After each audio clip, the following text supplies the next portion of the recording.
Hello friends, मैं शालिनी एक बार फिर से स्वागत करती हूँ आप सभी का अपने चैनल रोजगार विद शालिनी में।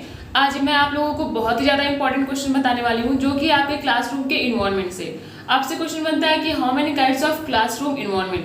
क्लासरूम के इन्वायरमेंट के कितने टाइप्स होते हैं, कितने प्रकार होते हैं, किस तरीके से हम लोग क्लास रूम के इन्वायरमेंट को ढाल सकते हैं। तो आज हम लोग यही देखेंगे। सबसे पहले आप लोग को पता होना चाहिए कि क्लासरूम का जो इन्वायरमेंट होता है वो 4 टाइप्स का होता है।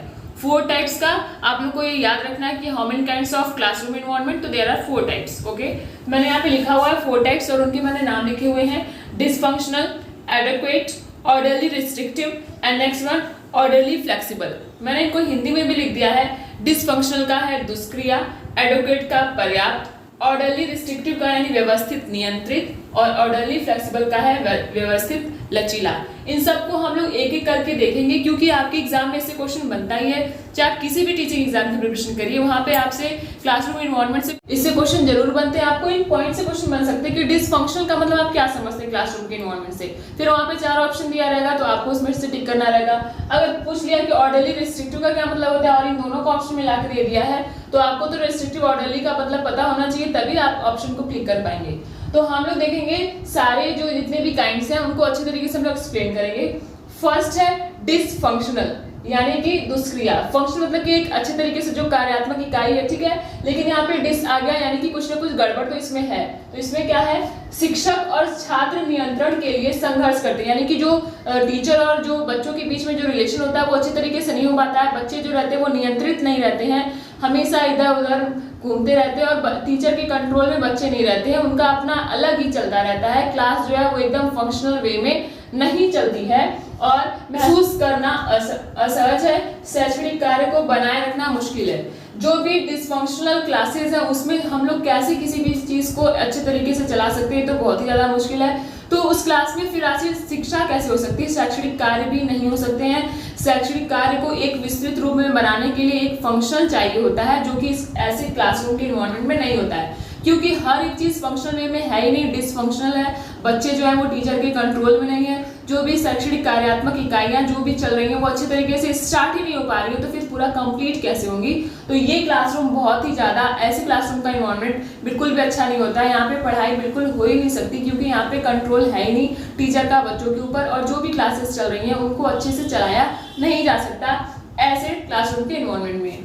नेक्स्ट पॉइंट है एडुकेट यानी कि पर्याप्त। यहाँ पे कुछ शैक्षणिक कार्य को पूरा करने के लिए बुनियादी स्तर का क्रम, फिर भी तनाव, रुकावट आदि। ऐसे क्लासरूम के इन्वायरमेंट में क्लासेस तो चलती है लेकिन एक अच्छे तरीके से जो पूर्ण रूप से क्लास होती है वो नहीं चल पाता है। किसी न किसी तरीके से यहाँ पे भी संघर्ष करना पड़ जाता है टीचर और बच्चों को, क्योंकि यहाँ पे सारी चीजें पर्याप्त वे में तो है लेकिन कुछ शैक्षणिक कार्य सिर्फ कंप्लीट हो पाएंगे और ज्यादातर यहाँ पे भी तनाव रहेगा और रुकावटें आदि बनी रहेंगी। यहाँ पे अच्छे तरीके से जो एजुकेशन का काम है वो भी भली प्रकार से परिपूर्ण रूप से नहीं हो पाता है ऐसे इन्वायरमेंट में। नेक्स्ट है ऑर्डरली रिस्ट्रिक्टिव। ऑर्डरली रिस्ट्रिक्टिव का मतलब आप लोग समझ में आ रहा है। रिस्ट्रिक्टिव मतलब कि रुकावट और ऑर्डरली मतलब कि सीक्वेंस में, यानी कि हर एक काम इतना सीक्वेंस में कर दिया गया रहता है, हर एक काम इतना रिस्ट्रिक्टेड रहता है कि हर एक चीज की सीमा बनी रहती है, उसको तोड़ना और उसको एकदम अच्छे तरीके से फॉलो करना ये इसमें होता है, जो कि बहुत ही ज्यादा मुश्किल होता है। और रिस्ट्रिक्शन के हिसाब से भी जो एजुकेशन है वो अच्छे से नहीं चल पाती। यहाँ पे क्या लिखा हुआ है कि व्यवस्थित नियंत्रित, यानी कि इतनी ज्यादा इसमें व्यवस्थित चीजें कर दी गई हैं कि उसका को नियंत्रण कर दिया जाता है कि बच्चे और टीचर को फॉलो करना उन सारी चीजों को बहुत ही ज्यादा मुश्किल हो जाता है, बहुत ही ज्यादा कड़ी दिनचर्या हो जाती है, यानी कि 1 मिनट ना इधर ना उधर। और यहाँ पे बच्चे बहुत ही ज्यादा दबे हुए रहते हैं, यानी कि टीचर भी अपने आप को पूरी तरीके से एक्सप्रेस नहीं कर पाते हैं।